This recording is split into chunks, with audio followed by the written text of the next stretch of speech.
The Cowboys leave their spark in San Francisco. Safety questions surround a major airline. Find out why. And she was gone with the wind, but now Scarlett is back. We'll have an inside look at the making of the movie. Those stories plus a Texan is running for president. Find out who. Night Beat is next. Live from the Channel 4 studios in Dallas and Fort Worth, this is News 4 Texas Night Beat. Yeah, and I think that everyone knew that these two teams are the best. Celebration turns into disappointment for Cowboys fans when the winning team on this day turns out to be the 49ers. Good evening. It was a battle by the Bay that certainly lived up to its hype. But the Cowboys just couldn't pull off a win at Candlestick this afternoon. Mike Ducey is in San Francisco now. He joins us with more on today's big game. Hi, Mike. Hi, Rich. It is a beautiful night here in San Francisco. You can see the Bay Bridge behind me. Not such a beautiful afternoon, though, for the Dallas Cowboys and their fans. As you mentioned, there was so much hype, probably more hype surrounding this game than any other I can remember in the regular season. To a certain extent, it lived up to its hype, but certainly Cowboys fans went home disappointed today. Those who made the trip to San Francisco, they had hoped that the Cowboys could extend their three-game winning streak against the Niners. Troy Aikman played in spite of a sore thumb. Emmitt Smith scoring a 4-yard touchdown here for a 7-0 Dallas lead. But the San Francisco offense would make just enough big plays. Steve Young, who had self-destructed in past games against the Cowboys, hits Jerry Rice here. That's a 57-yard touchdown. One of the really big plays of the game for the Niners. San Francisco 49ers were smiling after this one, including Ken Norton getting a good laugh out of it. 21-14, Niners win it. Obviously, we're disappointed. The main reason I win the ball game, but I'm disappointed we didn't give them our best shot. I didn't think that we played nearly as well as we can play. We have much more coming from San Francisco later on Sunday Sports Exclusive. All of the highlights, all of the post-game reaction from the Cowboys and from the 49ers, and all the highlights from around the NFL in this week, number 11. But again, the Cowboys go down to defeat here in San Francisco today. We'll see you a little bit later on Sunday Sports Exclusive. Now back to you. All right, thanks. Mike Ducey live for us in San Francisco. Of course, most Dallas Cowboy fans were glued to their television sets for the fight to the very finish. And as Rebecca Aguilar found out, just like the players, Dallas Cowboy fans gave this game all they had.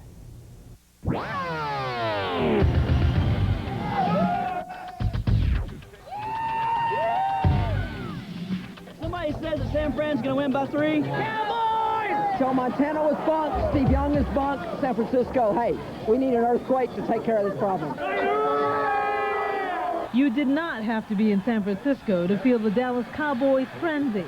Cowboys 17, Niners 13. See ya. I'm a 49ers fan. I'm from England, and I think it was great. He gets the pressure. Fans were sitting on the edge of their seats watching one of the biggest football team matchups this year. Dallas fans ignored football analysts who were predicting the San Francisco 49ers would beat the Dallas Cowboys by 3 points. Steve Young will throw 2 interceptions. He's a choker. Dallas is the best team in football. They can't be beat. But 49er fans never gave up hope, especially those hanging out at the San Francisco Rose Bar and Restaurant in Dallas. By the fourth quarter, the 49ers were way ahead, but diehard Dallas fans refused to give up. Vince Lombardi once said, we never lost a game, we just ran out of time. 49er fans may be enjoying a victory, but Dallas fans are sure the next battle between the teams will have a different outcome. Rebecca Aguilar, News 4 Texas, Night Beat. That next battle is next Sunday. The Cowboys play the Washington Redskins right here at home. Tonight, investigators are trying to find out what caused a 5-alarm fire that raced through an Oak Cliff shopping center. A Dallas firefighter was hurt battling that blaze. Night Beat's Phil Alvarado has details. The flames shot through the roof of the family food market, quickly spreading along the top of the strip shopping center in Oak Cliff. A firefighter was injured when he fell off a ladder. He was treated and released at a local hospital. Workers make temporary repairs. Business owners survey the damage. The grocery store was the only business destroyed by the fire. Nearly every business in the shopping center was damaged.